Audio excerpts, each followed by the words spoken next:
Assalamualaikum warahmatullahi wabarakatuh. Selamat pagi adik-adik. Bertemu lagi dengan kakak di sini. Selalu jaga kesehatan ya. Semoga kita selalu dalam keadaan sehat ya. Di sini kita akan belajar di tema 1, subtema kedua, materi tentang kebersamaan dalam keberagaman ya. Di pertemuan yang pertama ya. Ya, di sini ada beberapa tujuan pembelajarannya. Ya, jadi kalian harus tahu ya tujuan pembelajarannya agar kita dapat mengetahui apa yang akan kita pelajari.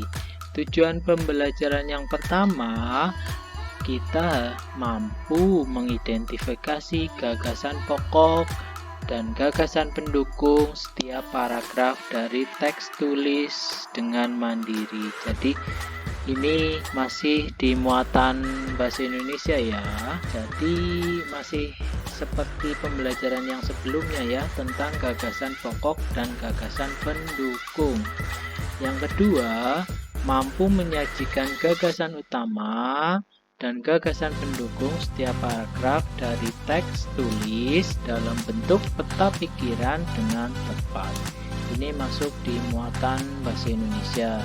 Yang ketiga, mampu menjelaskan proses terjadinya bunyi dari sumber bunyi hingga ke indera pendengaran dengan runtut. Jadi kita nanti akan mempelajari tentang indera pendengaran pada manusia ya. Ini masuk di muatan IPA. Yang keempat, mampu menyajikan laporan tentang proses terjadinya bunyi dari sumber bunyi hingga ke indera pendengaran dengan sistematis. Ini masuk di muatan IPA. Yang kelima, mampu menjelaskan pengalaman sikap toleransi dan kerjasama antar teman berbeda agama sebagai identitas bangsa Indonesia dengan sistematis. Ini masuk di muatan PPKN. Yang terakhir, yang keenam, mampu mengomunikasikan pengalaman sikap toleransi dan kerjasama antar teman berbeda agama sebagai identitas bangsa Indonesia dengan sistematis. Ini muatan PPKN ya. Oke, kita lanjutkan ya. Kita masuk di pembelajaran yang pertama tentang gagasan pokok dan gagasan pendukung ya.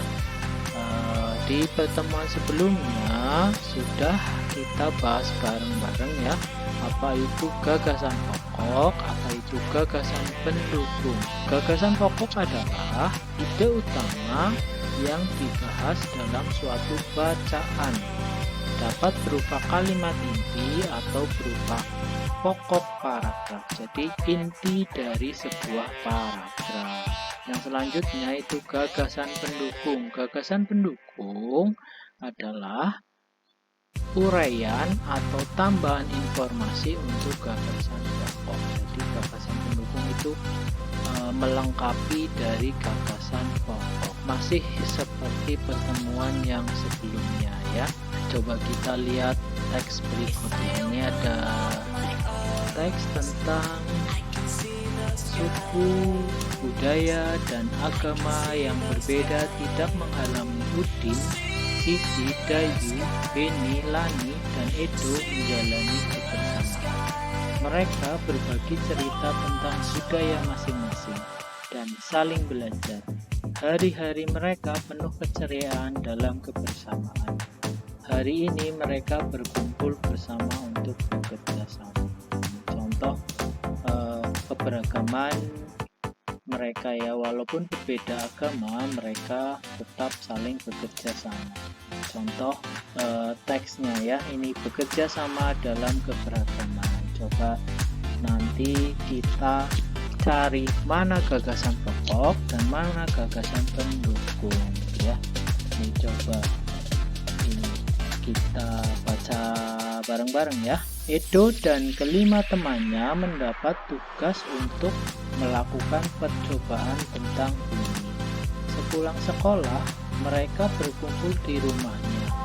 Setiap orang sudah menyiapkan peralatan yang dibutuhkan. Lani dan Siti membawa beberapa kaleng yang sudah dilubangi.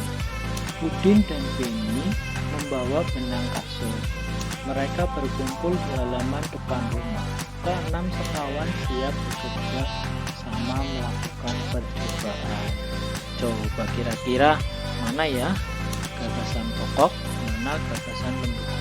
Gagasan pokoknya yaitu nih, Edo dan kelima temannya mendapat tugas untuk melakukan percobaan tentang bunyi. Itu gagasan pokoknya. Kemudian gagasan pendukungnya nih dilanjutkan dari ini. Sepulang sekolah mereka berkumpul di rumah. Ini lanjutannya merupakan gagasan pendukung. Kita lihat teks selanjutnya ya, coba. Saat percobaan akan dimulai, tiba-tiba terdengar azan.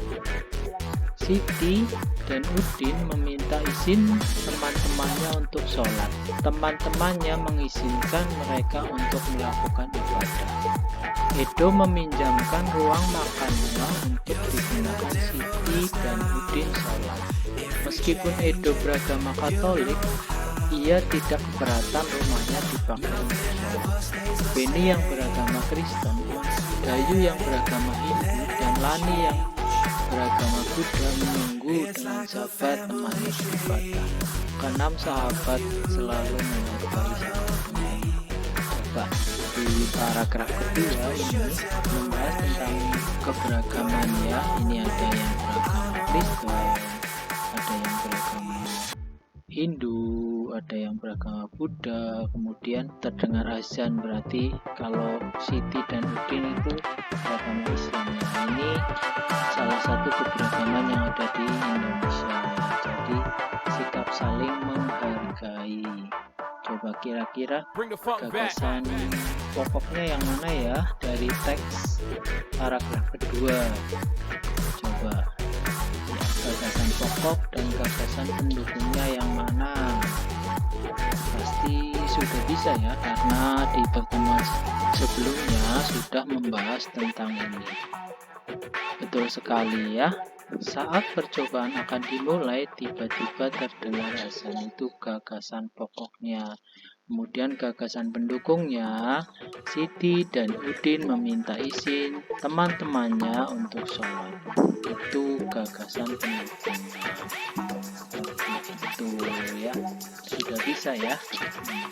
Karena di pertemuan sebelumnya sudah kita bahas ya, jadi pasti bisa. Kemudian kita lanjutkan lagi ya, yang kedua tadi kan mereka mendengarkan azan, dengar azan, jadi mereka mendengar melalui indera pendengaran manusia itu melalui telinga. Kita masuk di pembelajaran selanjutnya tentang indera pendengar. Indera pendengaran pada manusia. Ini ada contoh bagian-bagian telinga pada manusia. Yang ini ada daun telinga, ada lubang telinga, ada tulang telinga, ada gendang telinga, kemudian rumah siput, ada saraf ke otak, ada saluran eutashius.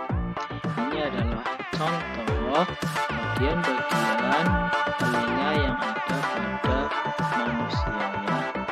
Sebelumnya telah mempelajari tentang asal bunyi ya.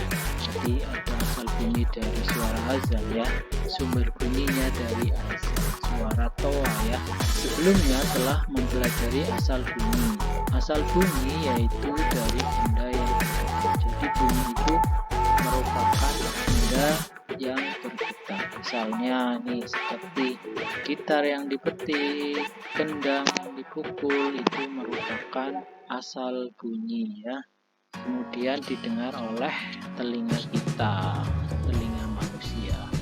Selanjutnya sumber bunyi. Jadi sumber bunyi adalah seluruh benda yang menghasilkan bunyi itu namanya sumber bunyi. Dengan demikian, gitar dan gendang yang dipakai sesuai kegunaannya merupakan sumber bunyi. Indra pendengaran manusia berupa telinga merupakan indra pendengar karena dapat mengetahui sumber bunyi. Jadi telinga ini pada manusia merupakan indra pendengaran manusia. Manusia ini memiliki 5 indra ya. Salah satunya ini indra pendengar, yaitu telinga ya. Nanti di materi selanjutnya pasti akan dijelaskan indra yang selanjutnya.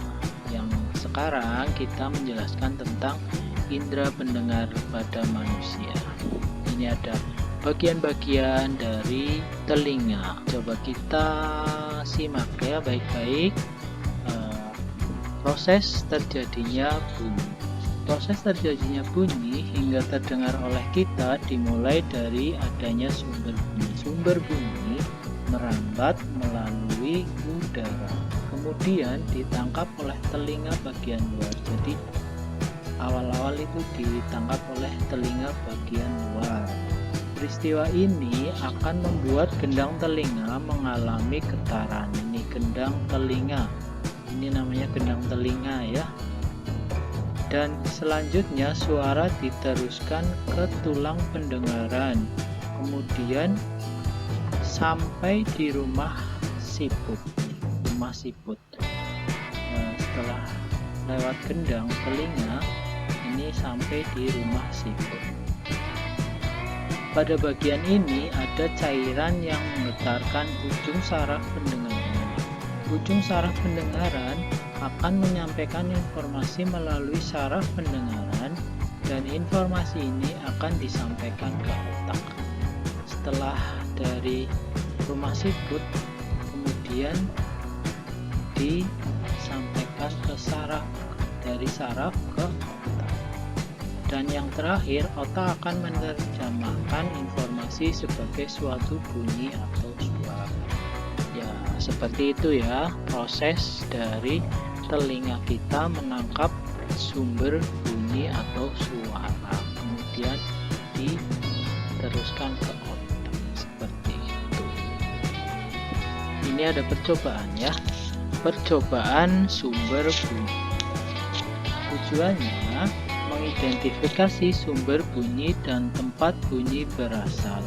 Alatnya alat musik tradisional setempat, misalnya angklung ya. Kalau kalian di rumah lagi tidak sibuk bisa melakukan percobaan ini. Telinga kita nanti akan mengetahui di mana letak suara itu berada ya. Kemudian nih langkah kerjanya, duduklah di kursi dan tutup matamu dengan kain. Mintalah temanmu untuk memainkan alat musik tradisional. Yang kedua, tunjukkan tempat yang kamu anggap sebagai asal bunyi. Berapa kalikah kamu menebaknya? Jadi nanti temanmu membunyikan alat musik tradisional seperti ini, contohnya angklung. Kemudian kamu yang duduk di sini menebak di mana sumber bunyi. Dari percobaan ini dihasilkan seperti ini.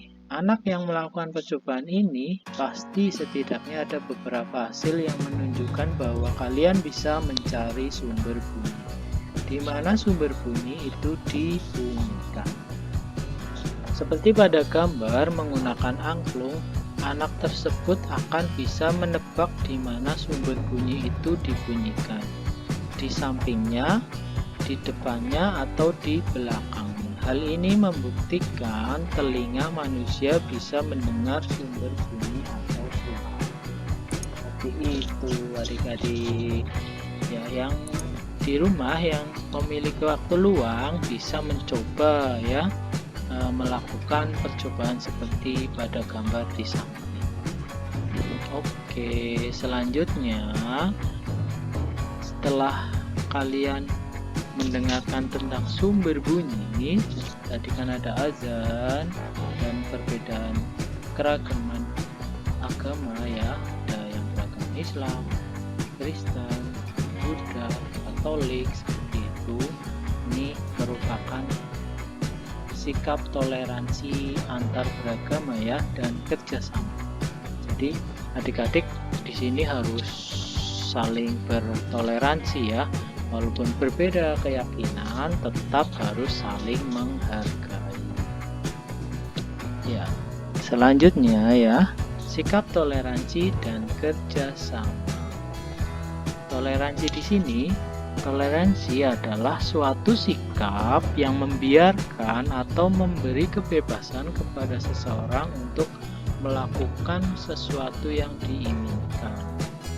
Toleransi juga berarti sikap menghormati antar kelompok atau individu dalam masyarakat. Jadi saling menghormati antar kelompok ya. Kalau di sini di materi kita membahas tentang toleransi dalam beragama. Toleransi dalam beragama berarti kebebasan kepada siapa saja untuk memeluk agama berdasarkan kepercayaan dan merupakan sebuah sikap bersedia hidup berdampingan dengan siapa saja yang berbeda keyakinan dengan kita berdasarkan prinsip saling menghormati. Seperti itu ya adik-adik, walaupun berbeda agama tetap harus saling menghormati. Seperti itu ya. Kerjasama selanjutnya ya, kerjasama dapat diartikan sebagai sebuah usaha yang dilakukan oleh beberapa individu atau kelompok untuk mencapai tujuan tersebut. Kerjasama sangat dibutuhkan dalam kehidupan manusia sehari-hari, karena pada dasarnya manusia itu adalah makhluk sosial yang tidak dapat hidup sendiri. Jadi manusia itu pasti memerlukan bantuan orang lain ya adik-adik, tidak bisa dia hidup sendiri. Nih, contoh dalam beragama ya, kerjasama diperlukan sebagai salah satu media pendekatan antar umat beragama. Walaupun berbeda agama, kerjasama juga dilakukan di sini dengan wadahnya kerjasama bukan ya. Tetapi kerjasama di sini contoh di lingkungan masyarakat, walaupun berbeda agama bisa saling kerja bakti membersihkan lingkungan bersama seperti itu. Jadi walaupun berbeda agama tetap saling bergotong royong, saling memiliki toleransi seperti itu. Selanjutnya ya, toleransi dan kerjasama dalam beragama berarti sikap yang harus ada dalam diri seseorang untuk menciptakan kehidupan antar umat beragama yang rukun dan damai. Jadi walaupun berbeda agama tetap harus rukun dan damai. Ini ada beberapa hal yang perlu dikembangkan dalam memupuk sikap toleransi antar umat beragama ya. Contohnya yang pertama, menanamkan sikap saling menghargai antar umat beragama. Yang kedua, memiliki kesadaran terhadap diri sendiri bahwa perbedaan adalah sebuah realita dalam kehidupan bermasyarakat. Oleh karena itu, kita harus bisa menerima perbedaan antar umat beragama. Yang ketiga, saling mengasihi satu sama lain sebagai bentuk ciptaan Tuhan dan menghasilkan prasangka buruk terhadap perbedaan satu sama lain. Jadi di sini tidak boleh ada prasangka yang buruk ya, menghilangkan ya. Jadi harus berpikir positif kayak gitu. Yang terakhir, yang keempat, menciptakan suasana kehidupan beragama yang nyaman dan kondusif untuk menciptakan hubungan yang saling harmonis antar umat beragama. Jadi adik-adik di sini ya harus saling harmonis. Kalau yang tinggal di perkotaan biasanya memiliki berbagai macam teman yang berbeda agama, jadi harus saling menghargai dan memiliki toleransi yang baik. Seperti itu ya adik-adik, jangan berbeda agama malah saling bertengkar, tidak boleh, karena kita satu kesatuan ya, berada di negara kesatuan, kita harus tetap saling menghormati.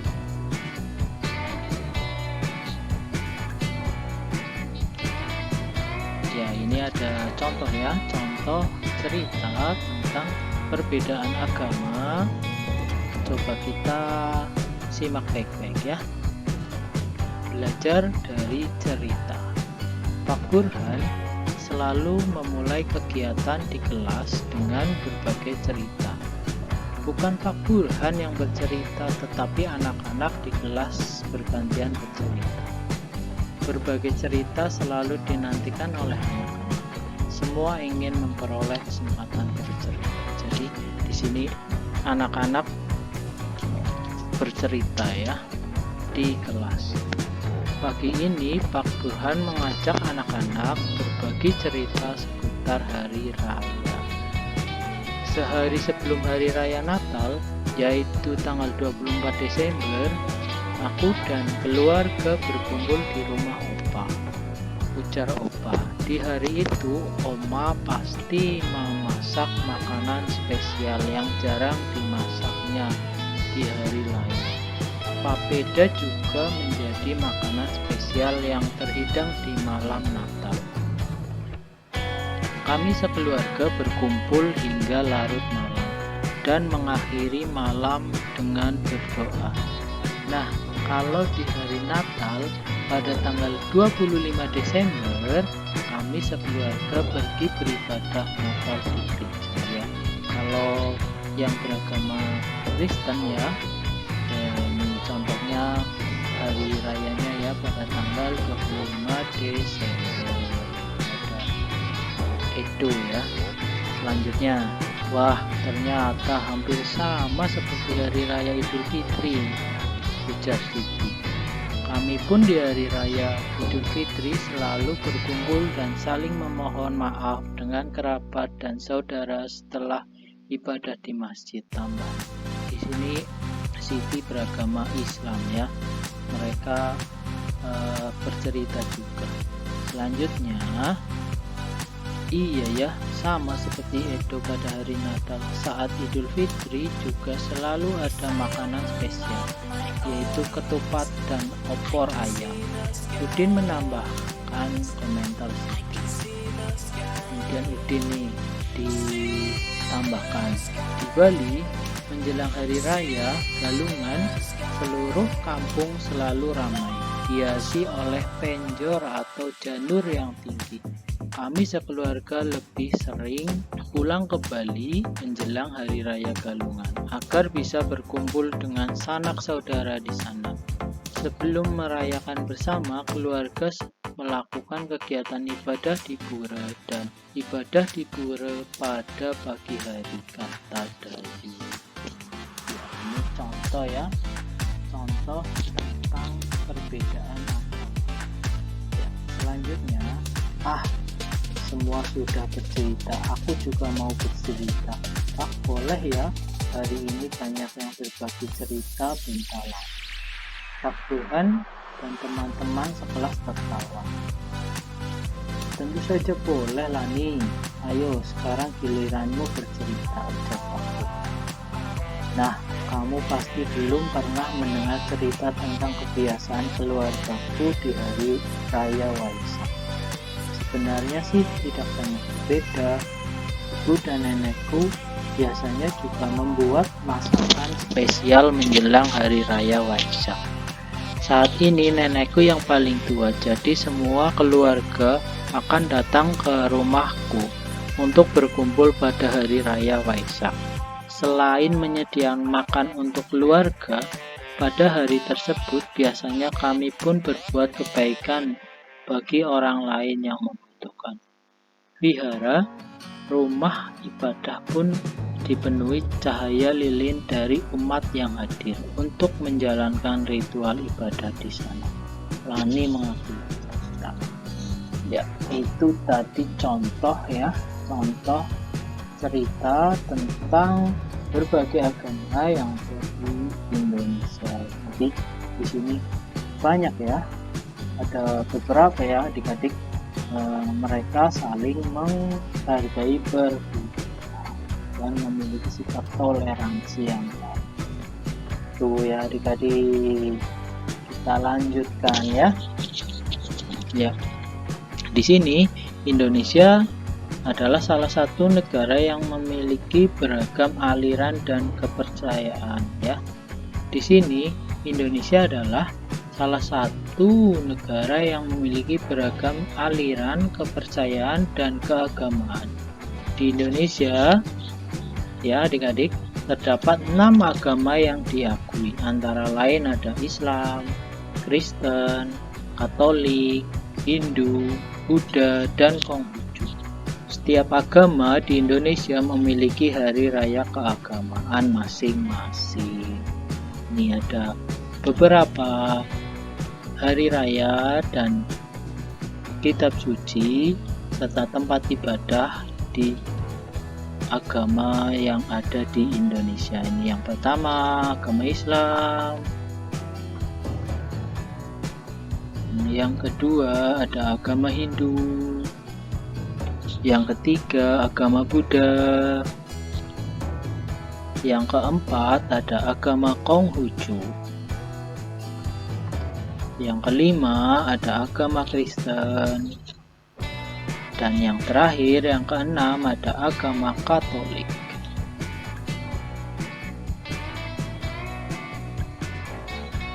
Ya, jadi kita harus mengetahui ya agama dan kepercayaan yang ada di Indonesia. Begitu adik-adik, semangat ya. Semangat belajar ya. Jangan kendor, semangat walaupun di masa pandemi. Oke, kita lanjutkan lagi. Oh, ternyata sudah ya. Ya, di sini ada kuis ya, yang terakhir ya adik-adik. Coba, sudah banyak belajar ya. Coba, ada 3 pertanyaan. Coba kita jawab bareng-bareng. Yang pertama, batik merupakan salah satu warisan kebudayaan Indonesia yang telah menjadi kebanggaan bangsa. Batik sudah mempunyai tempat tersendiri di hati masyarakat. Batik seakan mampu menyampaikan rasa kebudayaan bangsa. Gagasan pokok paragraf di atas adalah, ya coba adik-adik mana ya gagasan pokoknya ya? Pasti sudah bisa.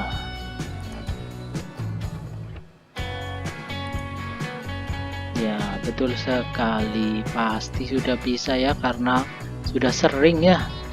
Ya.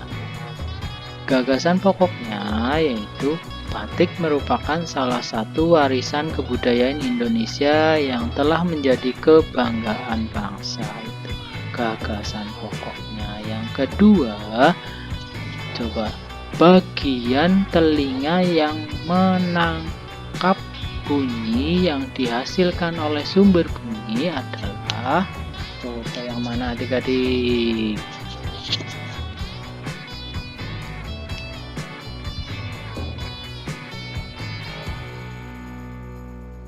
Ya, pasti sudah ya. Pasti sudah tahu ya. Coba lihat jawabannya bareng-bareng. Ya, telinga bagian luar ya. Jadi telinga bagian luar yang menangkap suara terlebih dahulu ya. Selanjutnya nomor 3 ya. Hutu beragama Hindu. Setiap tahun Hutu merayakan hari raya. Coba adik-adik pasti tahu ya. Tadi sudah kita bahas bareng-bareng. Agama Hindu apa ya hari rayanya?